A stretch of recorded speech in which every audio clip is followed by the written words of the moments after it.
Pas bangkrut itu akhirnya kita harus jual semuanya, nggak punya apa bener-bener nol. Jadi gue juga mau coba fight lah. Jadi tour guide, gue udah dagang juga, gue jual paket tour juga, gue trading saham juga. Jadi Gila. Gue tuh baru bisa menikmatin hidup tuh 2 tahun terakhir. Tapi 9 tahun pertama, hidup gue tuh bener-bener all hustling. Temen gue pesen bakmi ya, saking gue nggak punya duitnya, gue minumin kuah dia doang. Gue nggak terima kata nggak bisa. Gue bilang di dunia ini nggak ada yang nggak bisa. Lu kurang pintar aja buat dapetinnya. Itu gue kayak 2018, lu dikasih $1.000. Itu 15 juta. Dulu umur gue 17 tahun. Gue bilang, lu tahu nggak sih UMR kita berapa? Lu comfortable gak sih dengan hidup saat ini? Wah, gue sangat super comfortable deh. Lu kasih tau gue kita bisa mati di mana. Kalau lu nggak bisa kasih tau gue kita bisa mati di mana, berarti itu that's a bad business gue bilang. Sekarang apakah kita di market yang lagi jelek? Iya. Iya. Iya. Kenapa? Gue still very bullish on gold karena kayak misalkan salah presiden, salah pemerintah. Dan apa sih maksudnya steps yang harus mereka ambil gitu? Step 1, pertama harus kayak lu kalau punya jasa, lu yang bisa lu chat gue bisa bikin lu kaya raya. Besok pagi lu kaya raya, fix. Lu langsung jadi miliarder, fix. Hai David. Hai Ter. Apa judul podcastnya? Nggak tahu, masih TBD. Oh, masih di video. Oke. Nanti di post production. Thank you udah diundang. Yes. Jadi gue pengen langsung tanya aja karena ini berangkat dari gue lihat konten lu Oke. di sosmed. Oke. Lu kan sering sharing kayak perjalanan hidup. Ya. Gimana caranya lu bisa kayak sampai sekarang, sampai sehebat sekarang, sampai David Noh yang sekarang. Oke. Tapi gue penasaran sih, masa kecil lu tuh gimana sih? Masa kecil gue ya. Gue by the way gue umur 25 tahun buat yang belum tahu. Gue lahir di Jakarta. Keluarga gue sangat sederhana dari zaman dulu. Bokap nyokap gue working class lah ya, jadi karyawan. Nggak ada background berbisnis, nggak ada background investor.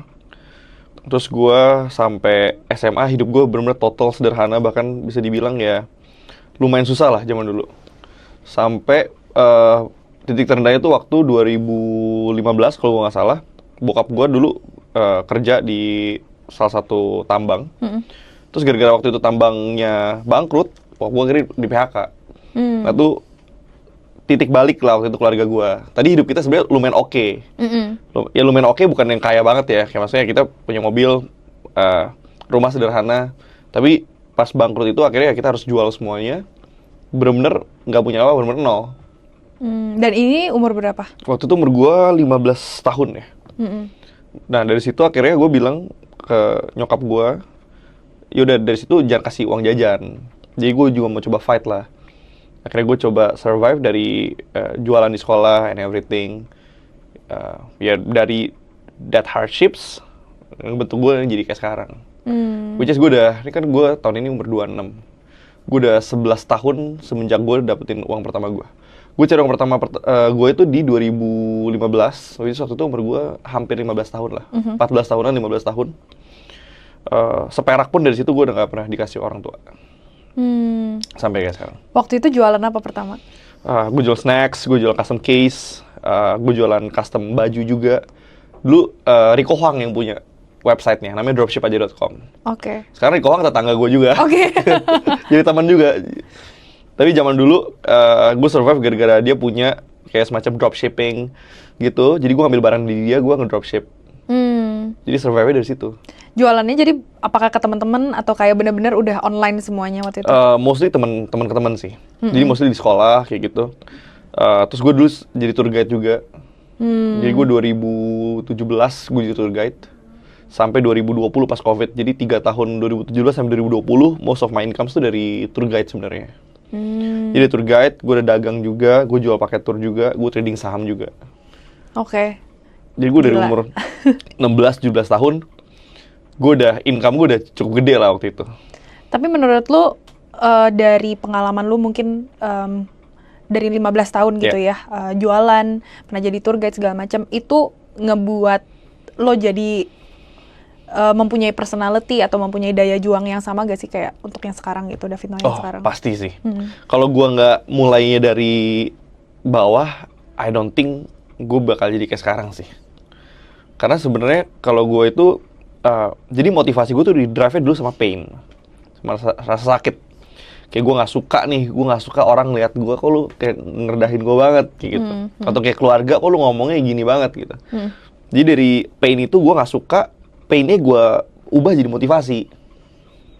Makanya dari situ, dari anger itu, gue jadi punya energi nggak habis-habis kan. Gue hustling itu 9 tahun nggak ada libur, Ter. Gue tuh baru bisa menikmatin hidup tuh 2 tahun terakhir. Ini kayak gue baru bisa lebih chill, yang kayak ya udahlah gue nggak usah terlalu ambisius, itu 2 tahun terakhir. Tapi 9 tahun pertama, hidup gue tuh benar-benar all hustling. Kayak jangan ngomong tidur deh, jangan ngomong nongkrong deh. Gue benar-benar, lo akan nemuin gue di meja gue kerja kayak gitu. Selama untuk lo yang umur 15 tahun itu, apa sih yang waktu itu lo rasain ketika lo harus kayak mungkin bantu keluarga, nggak dapat uang jajan, sedangkan teman-teman lo mungkin masih fully di support keluarga? Yang paling berasa tuh amarah sih, lu marah sih. Gue marah sih. Apakah marah ke orang tua? Enggak, gue marah, ya oke, of course, ada part gue marah ke orang tua gue. Kayak, kok lu nggak memenuhi kewajiban lu sebagai orang tua. At the same time, gue juga marah dengan keadaan. Karena waktu itu bukannya orang tua nggak memenuhi, tapi emang keadaannya lagi nggak bisa memenuhi. Gue inget banget at some point, gue masih sekolah. Karena gue lagi dagang, gue jadi tahu banget setiap perak yang gue keluarin tuh uang yang berarti. Gue makan di bakmi GM. Temen gue pesen bakmi sama pangsit kuah. Saking gue nggak punya duitnya, gue minumin kuah dia doang. Jadi makan bakmi pangsit, gue minum kuahnya doang tuh. Sebenarnya gue sengirit itu zaman dulu. Dulu umur gue kayak 15-16 tahun. Cuma dari situ, gue jadi punya mentality kan. Kayak mentality yang paling berasa adalah, gue tuh nggak pernah terima kata enggak. Gue nggak terima kata nggak bisa. Jadi kamus gue tuh nggak bisa gue coret. Pokoknya kalau tim gue ngomong nggak bisa, pasti gue komelin. Gue bilang di dunia ini nggak ada yang nggak bisa. Lu kurang pintar aja buat dapetinnya. Kalau lu pakai otak lu dengan baik, nggak ada yang nggak bisa. Lu pasti bisa nemuin caranya kayak gitu. Kenapa? Karena gue dari zaman dulu setiap masalah gue nemu caranya gitu. Masa lu masalah sepele nggak bisa? Dibandingin masalah gue zaman dulu sih nggak ada apa-apanya gitu. Jadi sekarang kalau gue nemu masalah kayak bisnis ada masalah, gue kayak dibandingin gue zaman dulu, this is nothing. This is nothing. Oke, dan berarti dari awal itu untuk sekolah segala macam itu apakah lo biayain sendiri? Everything. Oh, gue beasiswa. Jadi gue dari SMA gue beasiswa, gue lumayan berprestasi. Kuliah gue 100% beasiswa. Ke China kan dulu gue. Terus gue sempet di Hong Kong juga, semua beasiswa. Gue bahkan kuliah dibayar, gue nggak bayar. Gue dibayar untuk kuliah. Wow, hebat banget. Jadi gue dari dulu beasiswa gue sambil bisnis, sambil trading. Gue inget banget, gue wisuda 2022, gue udah naik Mercedes, Ter. Gue datang bawa Mercy gue sendiri. Oke, gara-gara trading itu? Trading. Gara-gara trading. Sebelum lulus sekolah, gue udah bisnis gue udah lumayan gede, trading gue udah lumayan gede. Poin pertama yang mungkin sebelum mulai trading, itu apa sih, bisnis yang mana sih yang bisa bikin kayak, oke, ini cukup nih untuk ngebiayain gue gitu? Tour guide sih. Tour guide. Iya, kayak surprisingly orang nggak sadar tourism di Indo tuh lumayan gede kalau target lu orang luar. Basically semua bisnis di Indo gede kalau target lu orang luar. Kenapa? Karena mereka bayar pakai dolar. Jadi semua bisnis yang pakai dolar, tapi lu tinggalnya di Indonesia, lu spend rupiah, itu gede. Yes. Karena misalkan orang luar ngasih lu tip, misalkan sekali tur $100. Mungkin buat mereka kayak $100 duit receh. Buat kita 1,5 juta, men, tuh kalau dibeliin baju, dibeliin makan kayak bisa banyak kayak gitu. Terus gue pernah bawa tur grup, terus mereka ngasih gue tips $1.000. Terus dia bilang kayak, lu nggak kedikitan kan, lu nggak apa-apa kan, gue cuma ngasih lu segini. Itu gue kayak 2018, lu dikasih $1.000, itu 15 juta. Dulu umur gue 17 tahun. Gue bilang, lu tahu nggak sih UMR kita berapa? Kayak minimum wage kita tuh $200 kata dia. Gila, lu hidup gimana cara $200? Jadi ketika gue ngasih tahu reality ke Indo ke mereka kayak kaget banget. Jadi buat gue bilang, lu ngasih gue $1.000, gue thankful banget ke lu. Kayak, betul, it's more than enough, gue bilang. Jadi dari situ akhirnya gue sering bawa tour, gue dikasih tipping banyak, terus turis pada suka sama gue. Terus kalau misalkan mereka temannya ke Indo, mereka kontak gue. Jadi akhirnya bisnis gue dari situ juga. Jadi dari mulut ke mulut dari zaman dulu. Oke. Dan berapa lama lo ngerjain itu sampai akhirnya mendiscover kalau kayaknya perlu pindah nih ke saham gitu? Gue tuh nggak pernah pindah. Gue tuh selalu ngelakuin dua. Gue tuh nggak percaya kayak misalkan, udah gue bisnis aja, saham sama aja. Karena gue kan di saham, gue tipikal swing trader. Gue bukan scalper. Kalau scalper tuh lo harus dari pagi sampai sore di depan layar, mantengin layar gitu. Kayak sekarang ini kan jam 3 sore, ini market masih buka. gue chill aja nih podcast kayak gitu kan. Ya ada tim gue sih di luar, cuma maksudnya kalau gue lebih ke swing trader tuh gue bisa hold position tuh jangka waktunya lebih lama. Jadi gue fokus bisnis, duitnya gue tembak ke capital market untuk menggulungnya. Tapi menurut gue di fase awal earnings power dari bisnis, dari kerja itu tetap harus lebih gede effortnya daripada lu di saham. Oke, kita bakal ngomongin saham dan investasi nanti. Cuman gue pengen balik lagi ke your personal journey ya. Oke. Kalau sekarang tuh bisa dibilang lu comfortable gak sih dengan hidup saat ini? Wah, gue sangat super comfortable, Ter. Gue di posisi hidup yang menurut gue perfect. Kenapa? Kok bisa? Gue nggak terlalu kaya untuk diincar orang, tapi gue cukup kaya untuk nggak perlu peduli orang. Gue nggak terlalu terkenal untuk semua orang tahu gue, tapi gue cukup terkenal untuk orang respect gue. Gue nggak punya terlalu banyak kebebasan untuk kayak, gue mau beli apartemen di Singapura, gue tinggal bayar gitu. Tapi gue punya cukup kebebasan buat bangun jam berapapun yang gue mau, ngelakuin apapun yang gue mau, terbang kemanapun yang gue mau. Perfect menurut gue. Terkenalnya nggak terlalu terkenal, kayanya nggak terlalu kaya, bebasnya nggak terlalu bebas. Jadi everything's perfect balance gitu loh. Kayak gue masih ada hardships-nya juga, gue masih ada struggle-nya juga.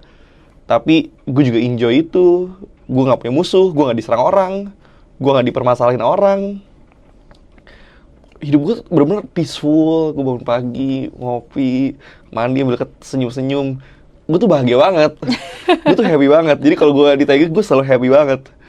Tapi ini kan sekarang tuh lo mungkin masih di umur 25 tahun. Ya. Dan sudah comfortable. Yeah. Hidup masih panjang. Apa sih mungkin kayak ada tujuan lain gak sih atau goal lain yang lo masih mau achieve? Tujuan gue sebenarnya lebih ke building companies ya. Buka lapangan kerja, building companies. Gue sebenarnya gini, kalau orang kan bisnis ngitungnya return on investment, ROI. Kalau gue sekarang ngitungnya return on happiness. Jadi gue nge-track apapun yang gue lakukan tuh udah bukan based on monetary value, tapi based on gue tuh seberapa puas ngelakuin ini. Karena at the end of the day, uang itu kan sebenarnya setelah lu hit level tertentu, actually udah nggak ada bedanya.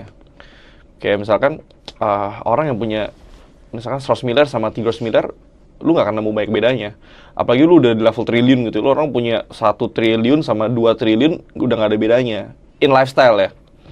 Mungkin untuk lu hit certain level kayak, oh ya lu you need to work hard untuk nyampe situ.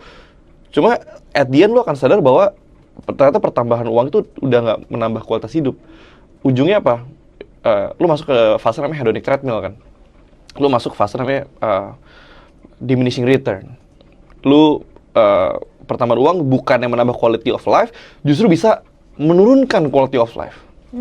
Karena jadi ada disparitas. Lu sama teman lu udah jadi nggak relate sama teman lu.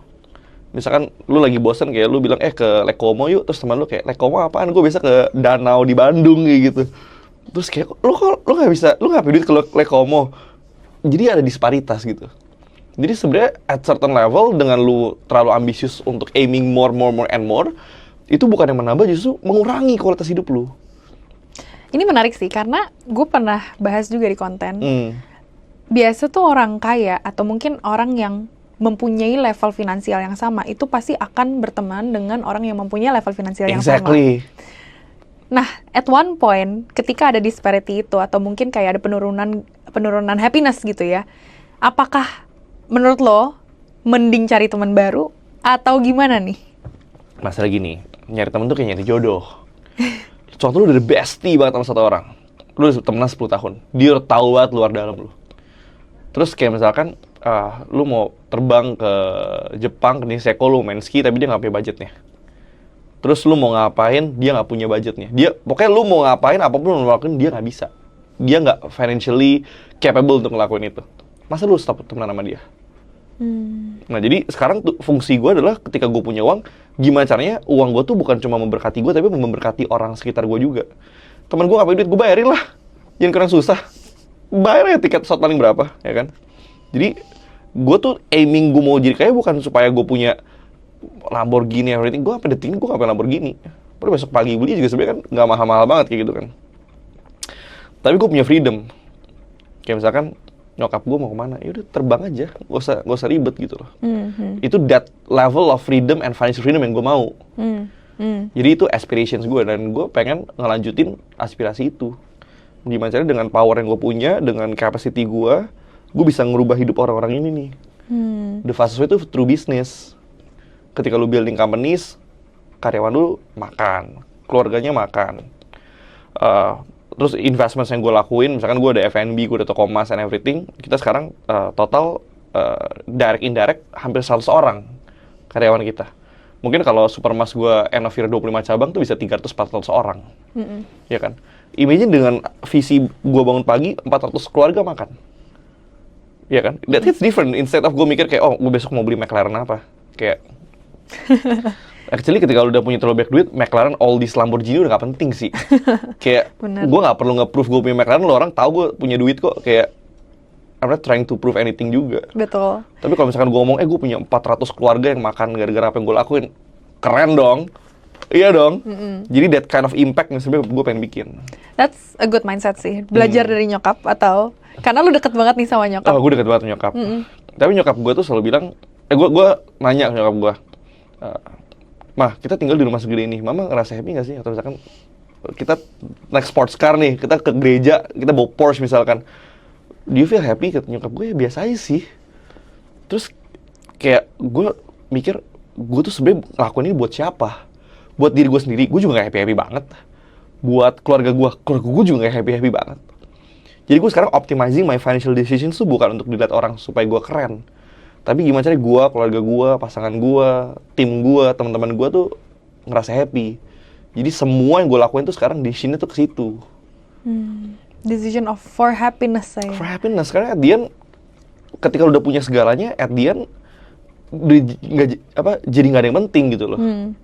Kalau lo deket sama nyokap, dia itu berpengaruh dan ada peran penting gak sih ketika lo mungkin merintis dari umur 15 tahun itu? Wah, nyokap gue sih everything sih menurut gue. Mental support, emotional support. Jadi walaupun gue nggak pernah dapat financial support, gue selalu dapat support dalam bentuk lain. Dan gue selalu ngerasa dicintai lah, di taking care of. Terus nyokap gue selalu support, selalu doain gue. Selalu, pokoknya di titik terendah gue tahu masih ada orang yang akan cinta gue, which is nyokap gue gitu. Apalagi pas gue lagi di atas. Jadi gue mikir kalau gue di posisi terburuk aja nyokap gue tetap cinta gue, apalagi gue di atas. Dan itu jadi semangat gue juga. Oke. Jadi setiap kali gue lagi down, setiap gue lagi apa, ya gue ngeliatnya family gue and everything, dia tuh selalu jadi semangat gue lah. Dia berpengaruh banyak gak di business decision? Nggak pernah sih. Nggak pernah? Nggak pernah. Tapi nyokap gue tuh selalu, dia tuh kalau di company, mungkin dia tugasnya kayak ngerem. Jadi dia tuh kayak risk officer gue, chief risk officer. Jadi ketika gue ngelakuin apapun, dia selalu nanya, kamu coba lihat ada risk yang nggak kamu lihat nggak? Blind spot apa? Karena menurut gue di level gue, kayak tawaran itu datang bukan bener-bener setiap hari tawaran datang, ya kan? Semua orang minta duit gue, minta waktu gue, minta expertise gue. Nyokap gue selalu nanya, risknya apa? Jangan sampai kamu bangkrut, jangan sampai kamu ketipu. Jadi gue bener-bener sangat hati-hati. Nah, dari kehati-hatian gue itu, akhirnya gue milih partner, gue nggak pernah salah. Gue nggak pernah gagal bisnis. Gue nggak pernah doing bad investments. Jadi semua yang gue lakuin bener. Bukan karena gue jago, tapi karena gue bener-bener liatin risknya apa. Dan gue tuh bukan tipikal orang yang kayak all in, go big or go home gitu loh. Gue tuh tipikal orang yang kayak very conservative. Gue cuma mau something yang make sense. Kayak lu kasih tau gue kita bisa mati di mana. Kalau lu nggak bisa kasih tau gue kita bisa mati di mana, berarti itu that's a bad business, gue bilang. Karena menurut gue kalau orang datang ke lu ngomong, oh ini bakal sukses and everything, semua orang juga mikir kayak gitu. Tapi nggak banyak orang bisa mikir, oh kita bakal mati di sini. Gimana cara kita bikin plan supaya kita nggak mati? Ketika lu udah bisa nge-mitigasi itu, pasti sukses. Itu gue jadi nyokap gue. Oke. Dan ini kebawa gitu ya. Tadi lu mention juga kayak, gue nggak pernah go big or go home. Dan di luar bisnis dan komunitas yang lu kan punya bisnis-bisnis lain. Mungkin bisa diceritain sedikit, kenapa sih mau diversifikasi ke bisnis-bisnis tersebut? Gitu. Ya, karena gue itu orang capital market.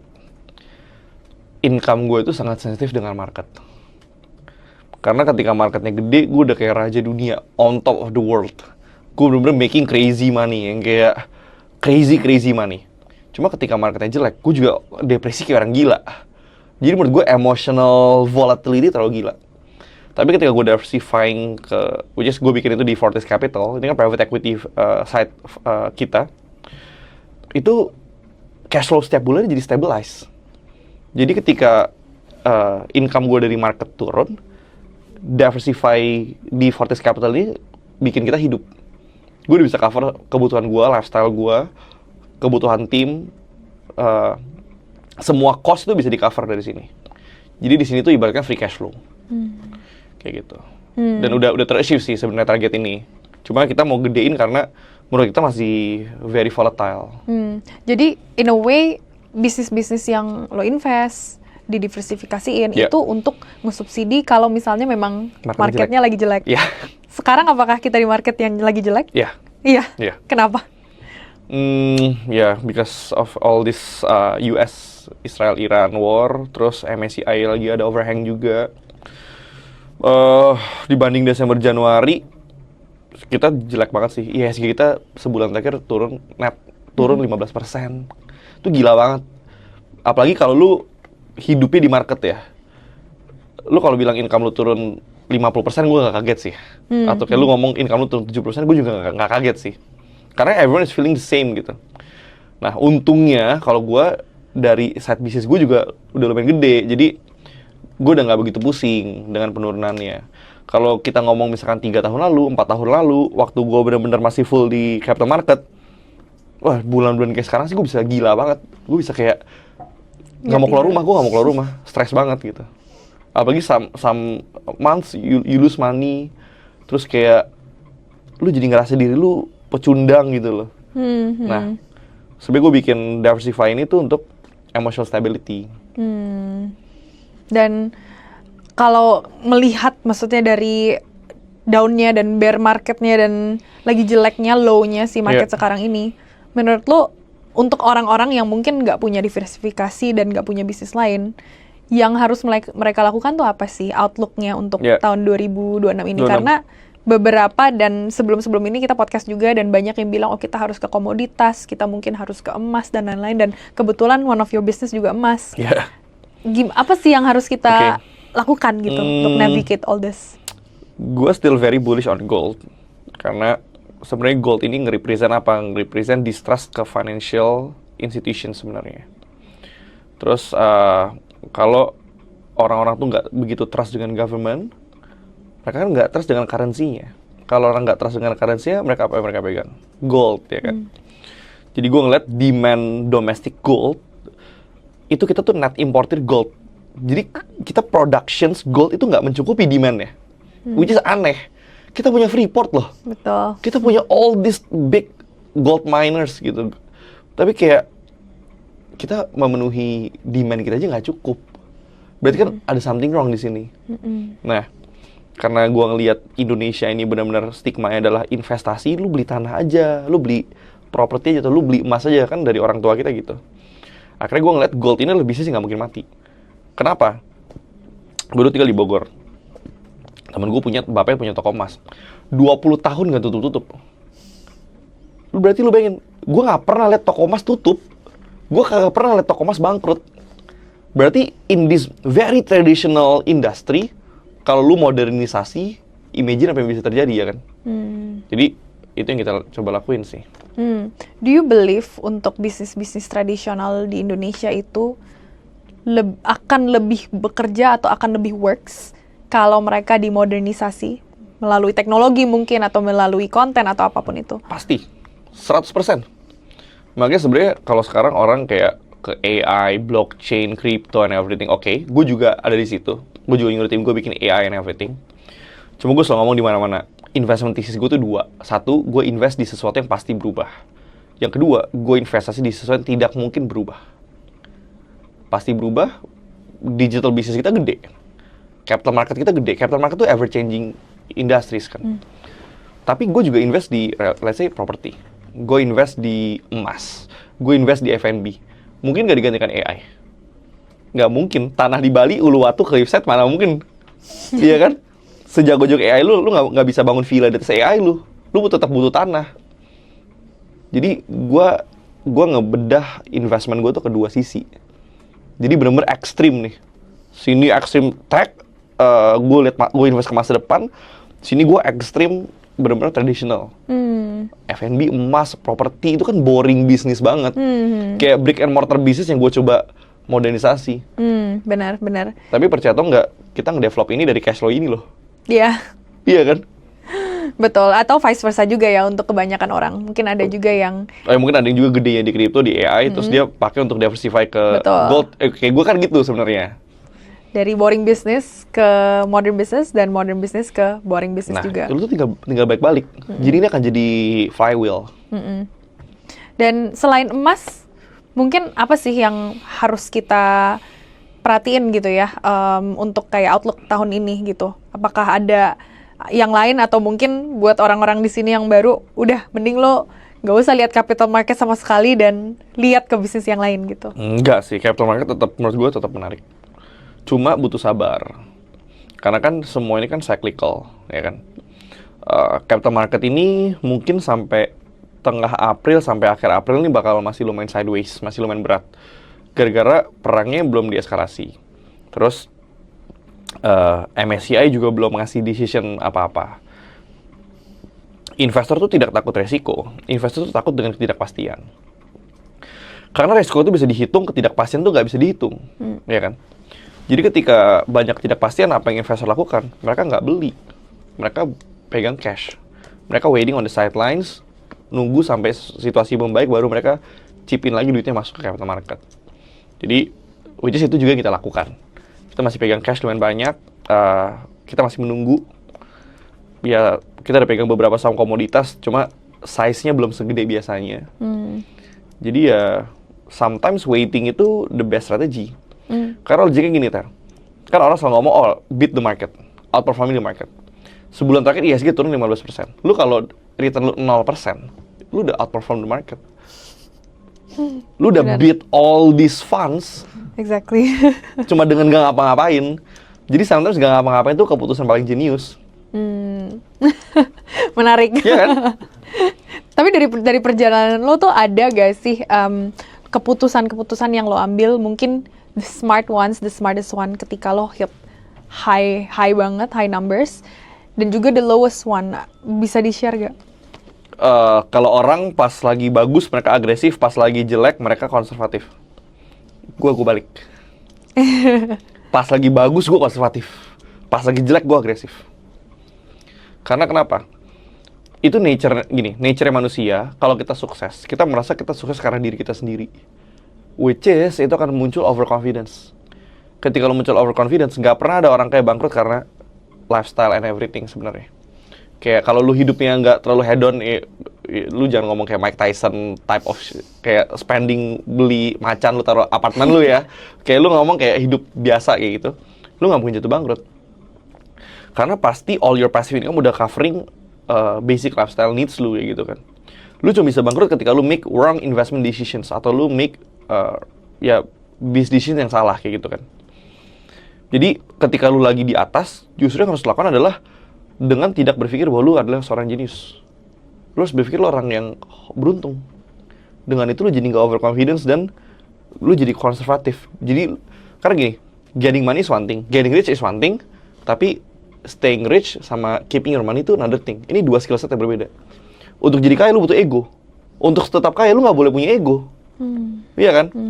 Dengan untuk gue jadi kaya, gue harus punya mimpi, gue harus pengen beli Lamborghini untuk orang lihat gue kaya.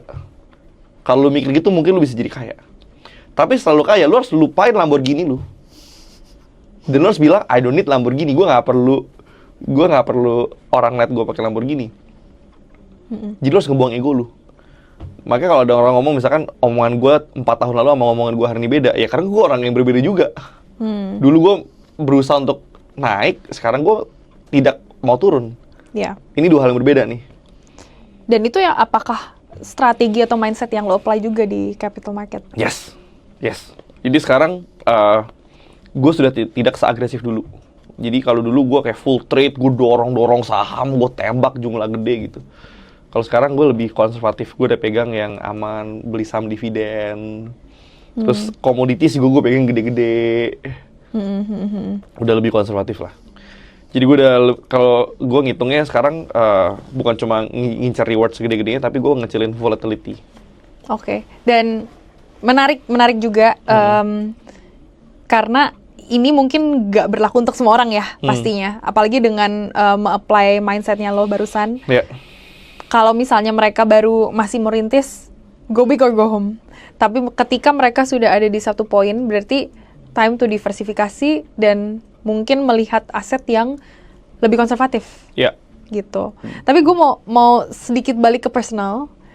Lo kan baru ini di Instagram sharing kalau punya pasangan baru. Oh iya. Congrats by the way. Thank you. Menurut lo nih soal pasangan, pengaruh gak sih mereka ke keputusan atau ke kehidupan kita, seberapa pengaruh gitu buat lo?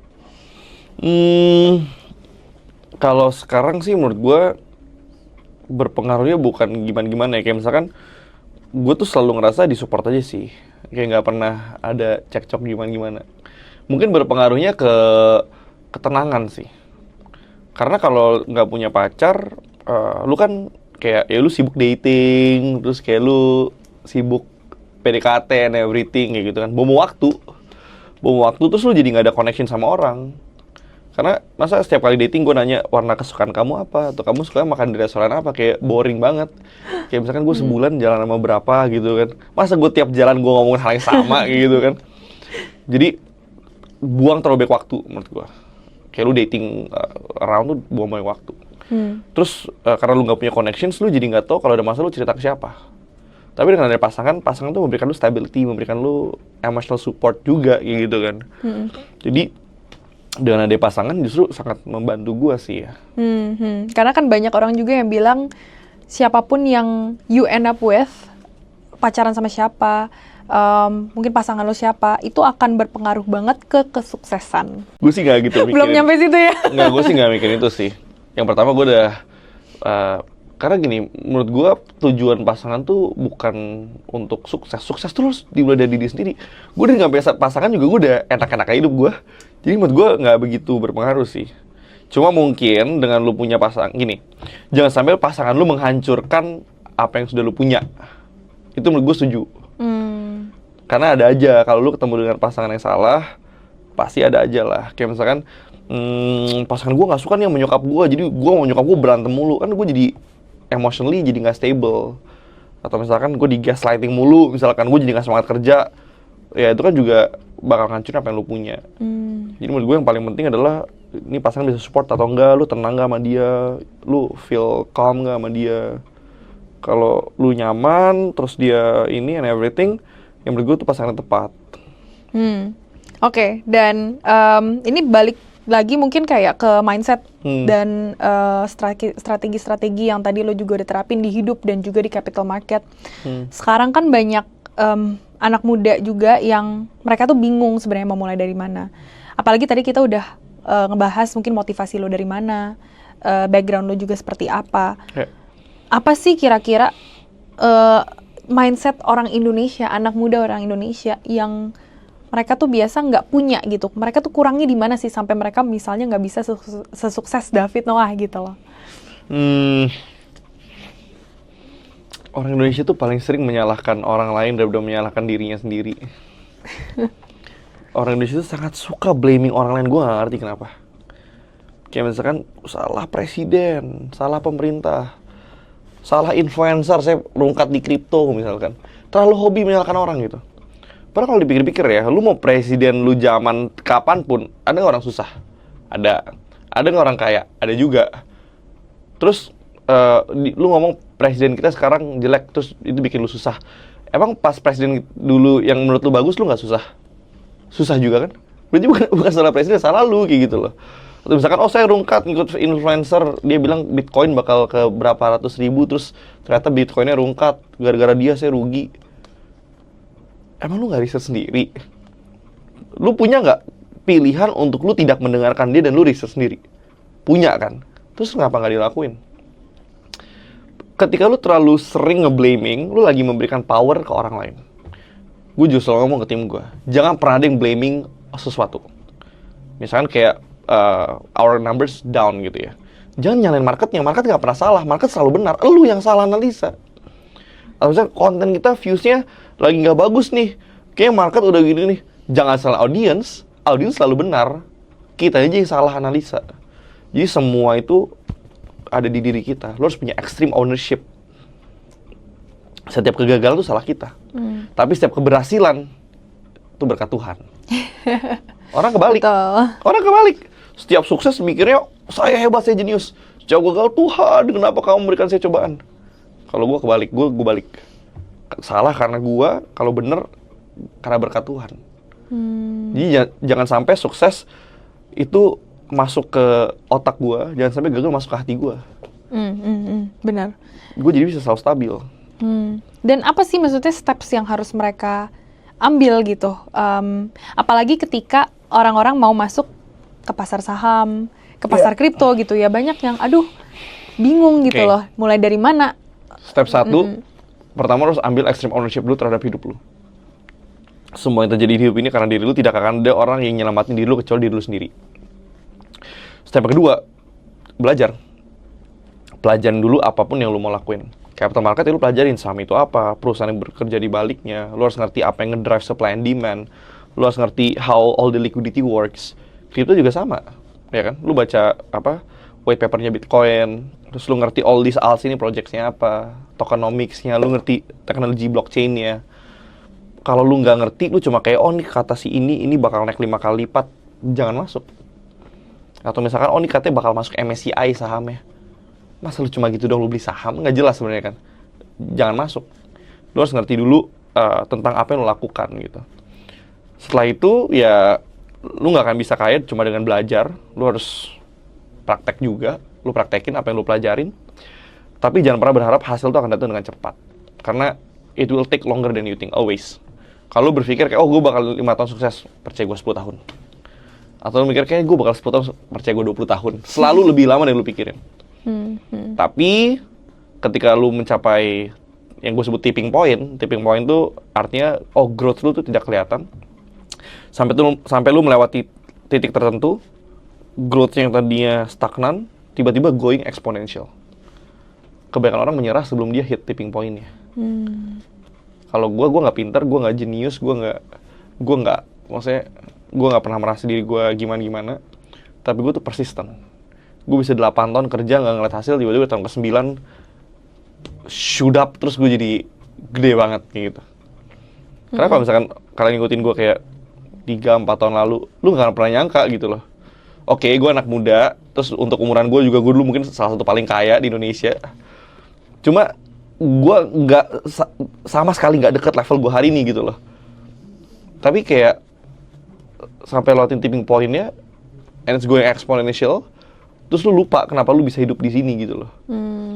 Tapi kan 8 tahun di sininya, mungkin orang tahun ketiga udah nyerah, tahun keempat udah nyerah. Nggak punya persistensinya itu. Untuk, mungkin kalau tadi lo bilang, udah ada di goal atau udah achieve financial freedom, apakah lo udah achieve financial freedom tersebut atau lo masih ada certain number yang lo pengen hit? Gue sudah sih. Gue udah, I've had enough sih. Gue justru punya too much freedom sih. Which is bad menurut gue. Karena ketika lu punya too much freedom, lu merasa jadi nggak fokus. Gue jadi bisa ngelakuin semuanya. Jadinya juga terlalu, apa ya, justru karena gue punya too much freedom, gue jadi nggak mau ngapa-ngapain. Karena gue juga takut. Gue takut karena gue punya capabilities. Karena gini loh, gini. Ketika lu bisa membeli sesuatu hal, bukan berarti lu harus beli. Iya dong? Nah, yang gue takutin adalah ketika lu punya kemampuan untuk membeli, tapi lu tidak punya kebijaksanaan untuk tahu apa yang harus lu beli, ini bisa bawa lu kepada kehancuran. Yeah. Jadi kan gue punya kebijaksanaan untuk mendapatkan. Sekarang yang lagi gue lihat adalah kebijaksanaan untuk mempertahankan. Makanya sekarang gue mau jadi orang yang lebih kalem, yang lebih tidak punya ego, yang lebih... Pokoknya gue mau lebih down to earth. Gue trying untuk not trying to prove anything to anyone. Dan itu sama juga mindsetnya seperti yang kita bisa bawa juga ketika kita di pasar gitu ya. Bener. Karena ketika kita punya banyak modal, kadang kita juga suka nggak rasional dan make the wrong decision, make the wrong move, dan ujung-ujungnya malah rungkat semua misalnya. Exactly. Dan sometimes ketika lu punya banyak duit, let's say lu buang $20,000. Menurut lu kayak udahlah, buat gue duit kecil $20,000. Tapi $20,000 still $20,000. Itu masih 300 juta gitu loh. Jadi kadang otaknya tuh rusak dari lu ngelihat risk itu kayak udahlah, it's small money for me misalkan kayak gitu. Coba kalau lu pikir-pikir $20,000 itu kalau lu kasih ke orang-orang pinggir jalan tuh bisa jadi apa, men, kayak gitu, kayak otaknya tuh rusak. Karena buat kita di capital market, angka itu kan cuma sebatas angka. Tapi buat gue tuh jeleknya adalah lu jadi pelit ke hidup, tapi lu jadi royal cut loss. Jadi lu nggak masalah, tapi lu misalkan nyokap lu minta dibeliin apa, enggak ah gitu. Atau misalkan kayak gue nanya ke teman gue, kenapa lu nggak pernah ajak keluarga lu jalan-jalan? Sayang duitnya and everything. Dia sekali cut loss 500 juta, masa lu ajak nyokap lu ke Shanghai paling berapa duit sih? Nah itu yang gue bilang, orang tuh di capital market sering otaknya rusak. Mereka tuh disconnect sama reality. Betul. Kayak mereka beli baju 1 juta mikirnya luar biasa lama. Gue juga dulu gitu. Gue beli baju 1 juta, gue bisa keliling ke mall dulu baru gue balik gue beli. Padahal gue sekali cut loss bisa berapa kayak gitu. Nah menurut gue itu harus dibenerin lah pemikirannya. Karena capital market walaupun kita tuh cuma lihat di HP, itu kan cuma angka di HP. Cuma itu duit yang beneran bisa lu pakai loh gitu loh. Jadi sekecil apapun duit menurut lu jangan pernah dibuang-buang. Menarik. Dan gue ada satu pertanyaan lagi nih sebelum beres. Ini pertanyaan yang gue selalu tanya ke guest-guest di podcast. Kalau kita misalnya nih lo balik lagi ke dari awal atau dengan experience lo yang sekarang. Kalau misalnya ada orang yang nanya atau ada orang nih di depan lo, David Noah yang kecil, yang masa dulu nggak ada experience, nggak ada koneksi, nggak ada modal, nggak ada apapun. How do I make money? Gimana caranya lo bisa menghasilkan uang? Menurut gue di zaman sekarang dapetin duit tuh jauh lebih gampang daripada zaman gue dulu. Apalagi udah ada AI. Zaman dulu kalau gue ada AI mungkin sekarang gue udah jauh lebih kaya, Ter. Tapi dengan ada AI itu kenapa? Sekarang playing field-nya setara nih. Ini udah bukan lagi yang kaya, yang miskin, yang pintar, yang bodoh. Karena ini tentang siapa yang jago with AI, siapa yang gak jago with AI sebenarnya kan. Karena lu mau belajar apapun, lu tinggal tanya, lu tinggal prompt ke cloud misalkan. Dia udah punya IQ berapa? I don't know, 200 mungkin ya kan. Lu mau tanya apapun, jadi nggak ada gap to information sebenarnya. Tapi yang ada adalah gap for judgment. Jadi judgment, decision making, clarity itu jadi jauh lebih penting. Terus di zaman AI, di mana semua orang bisa dapetin hal yang sama, yang paling mahal tuh taste, ya kan? Lu harus punya taste untuk tahu apa yang bagus kayak gitu. Karena AI itu kan akan jadi bagus seberapa lu jago nge-prompt dan lu jago nge-trainnya juga sebenarnya kan. Menurut gue anak muda harus heavy di situ. Karena kayak lu bisa bikin, kayak lu kalau punya jasa AI agency, lu bikin AI agents buat ngerapin workflow-nya traditional business. Lu kasih, lu yang bisa lu chat gue bisa bikin lu kaya raya. Besok pagi lu kaya raya. Fix. Lu langsung jadi miliarder, fix. Karena buat gue, kayak gue tahu produknya, gue tahu marketnya, gue tahu gimana ledakinnya. Buat gue that's easy money gitu loh. Jadi anak muda harus tahu apa yang lagi work sekarang. Terus harus belajar untuk ngeliat opportunity. Semakin lama lu kerja, lu akan semakin jago ngeliat opportunity, mana yang bisa make money, mana yang bakal gagal. Gue tuh terbiasa, Ter. Gue kalau ke restoran, gue tuh nggak peduli rasa makanannya. Gue mikir ini HPP produknya berapa, ini bangun renovnya berapa, sewa rukonya berapa, gue hitungin orang yang datang berapa, omset mereka per hari berapa, margin mereka berapa, ini balik modal berapa lama. Gue tuh setiap kemanapun gue kayak gitu.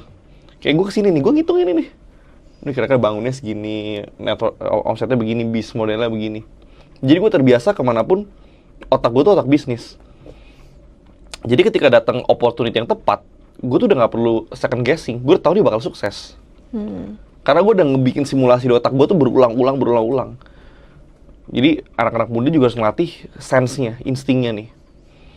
Sama, ya harus ngeliat ya kayak konten, teknologi, creativity, itu kan adalah tempatnya orang-orang kaya baru muncul. ya kan? The new economy. Sangat susah untuk lu kaya di old economy. Tapi sangat mudah mempertahankan kekayaan pakai old economy. Jadi lu jadi kaya pakai new economy, baru lu mempertahankan pakai old economy. Itu gua. Yes. Gue jadi kaya dari new economy, tapi gue jadi tambah kaya lewat old economy. Karena old economy itu susah banget. Misalkan lu mau buka toko emas, and everything, lu harus sewa ruko, lu harus cari karyawannya, lu harus nge-train mereka, lu harus bikin Modalnya sistemnya, besar. modalnya besar, risknya besar, ya kan? Lu kalau nggak punya duit, lu pasti kalah sama yang punya duit. Tapi di tech, ini udah bukan pertandingan orang yang punya duit dan orang nggak punya duit. Lu scale pun lu sebenarnya sometimes lu nggak butuh duit. Iya kan? Lu cuma butuh kamera, lu ngomong depan kamera, lu viral, lu bikin produk, lu langsung terkenal, orang suka. Dan lu jadi miliarder gitu kan. Jadi start dari new economy dan lu gulung ke old economy. Itu, that's the way. Oke. Nice banget. Thank you so much, David. Thank you, Ter. Thank you.